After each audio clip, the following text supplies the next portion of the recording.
Hello student, स्वागत है आपके अपने YouTube channel Ashok tuition classes में। तो बच्चों, आज का वीडियो 2025 में जो विद्यार्थी एग्जाम देने वाले हैं उसके लिए है। अगर आपको नोट्स चाहिए इसी प्रकार सभी पीडीएफ का, तब इस नंबर पर आप लोग कांटेक्ट करके ले सकते हैं, बिल्कुल फ्री है। यहाँ पर कुछ दिशा निर्देश दिया गया है। सेकेंडरी एग्जाम स्कूल एग्जामिनेशन 2025 यानी एनुअल एग्जाम ये होने वाला है साइंस यानी कि विज्ञान का। मॉडल सेट एक है, हम लोग मॉडल सेट 3 मॉडल सेट करवाएंगे। इसी को पढ़ के जाना है। आप एग्जाम में एक भी क्वेश्चन इससे बाहर नहीं पूछा जाएगा। पहला रहेगा कि प्रश्न 1 से 80 तक प्रत्येक प्रश्न के 4 विकल्प हैं जिनमें से एक सही है। प्रत्येक प्रश्न के लिए 1 अंक निर्धारित है। अपने द्वारा चुने गए विकल्प को OMR शीट पर चिन्हित करें। किन्हीं 40 प्रश्न का उत्तर देना है। कहने का मतलब है 80 को प्रश्न रहेगा, 80 में से 40 का आप लोग को आंसर देना है, जिसमें से कोई भी प्रश्न 80 में से किसी भी 40 का आंसर देना है। प्रश्न नंबर पहला है, आपतन कोण यानी कि आई से लिखा जाता है और अपवर्तन कोण आर तथा पहले माध्यम के सापेक्ष दूसरे माध्यम का अपवर्तनांक 2 n है 21। तो स्नेल के नियम से क्या होगा इसका आंसर? सी इस प्रकार से इसका राइट आंसर हो जाएगा, जो कि यहाँ पर दिख रहा है। प्रश्न नंबर अब 2, जब प्रकाश की किरण विरल माध्यम से सघन माध्यम में जाती है तब आपतन कोण से अपवर्तन कोण होता है। तो क्या होता है? ऑप्शन नंबर बी, छोटा होता है। प्रश्न नंबर अब 3 है, हवा में प्रकाश की चाल 10 × 10⁸ मीटर प्रति सेकेंड तथा कांच में प्रकाश की चाल 2 × 10⁸ मीटर प्रति सेकेंड है।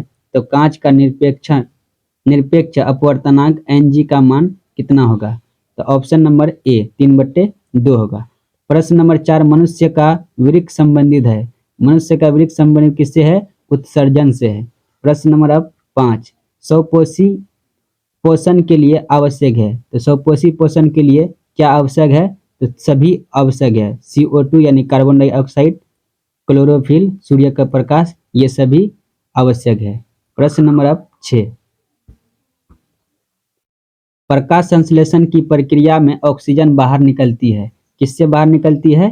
तो जल से निकलती है। प्रश्न नंबर अब 7 है, जल तथा कांच का अपवर्तनांक 4/3 और 2/3 है। जल का कांच की अपेक्षा अपवर्तनांक होगा, कितना होगा? प्रश्न नंबर 7 का ऑप्शन नंबर डी हो जाएगा, 8/9 हो जाएगा। अब प्रश्न नंबर 8, जब आपतन कोण का मान क्रांतिक कोण के बराबर हो तो उसकी अपवर्तनांक कोण कितना होगा? तो प्रश्न नंबर 8 का ऑप्शन नंबर बी हो जाएगा, 90 डिग्री।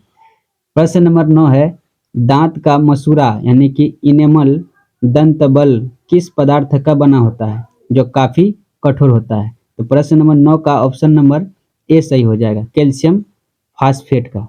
प्रश्न नंबर 10, सोडियम क्लोराइड के जलीय विलयन से विद्युत धारा प्रभावित करने पर यह वियोजित होकर सोडियम हाइड्रोक्साइड बनाता है। इस प्रक्रिया को क्या कहते हैं? इस प्रक्रिया को कहते हैं वियोजन अभिक्रिया कहते हैं। प्रश्न नंबर 11 है, सामान्य आंख के लिए स्पष्ट दर्शन की न्यूनतम दूरी कितना होता है? तो 25 सेंटीमीटर होता है। प्रश्न नंबर 13, निम्न में कौन सा अंग संवेदनाग्रहिणी नहीं है? तो ऑप्शन नंबर 13 का हो जाएगा डी, दिमाग। प्रश्न नंबर 14 है, निम्नलिखित में कौन सबसे अधिक अभिक्रियाशील है? तो सबसे अधिक अभिक्रियाशील कौन सा हो जाएगा? कॉपर हो जाएगा। चलिए प्रश्न नंबर अब 15 देखते हैं। प्रश्न नंबर 15, जिंक ऑक्साइड के साथ कार्बन को गर्म करने पर जिंक धातु की प्राप्ति होती है। कार्बन एक क्या है? तो कार्बन क्या है? ऑप्शन नंबर ए अपचायक हो जाता है।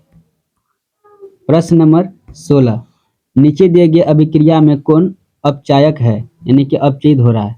प्रश्न नंबर 16 में है, जैसे कि यहाँ 3MnO2 + 4Al, तो यहाँ पर Mn और क्या हो गया? एल्यूमिनियम ऑक्साइड हो गया। यहाँ पर ऑप्शन नंबर सी, एल्यूमिनियम क्या हो गया? अपचयित हो गया। मेरुरज्जु निकलता है, मेरुरज्जु किससे निकलता है? प्रश्न नंबर 17 का ऑप्शन नंबर हो जाएगा डी, मेडुला से। अब प्रश्न नंबर 18, निम्न में कौन गैसीय अवस्था में पाया जाता है?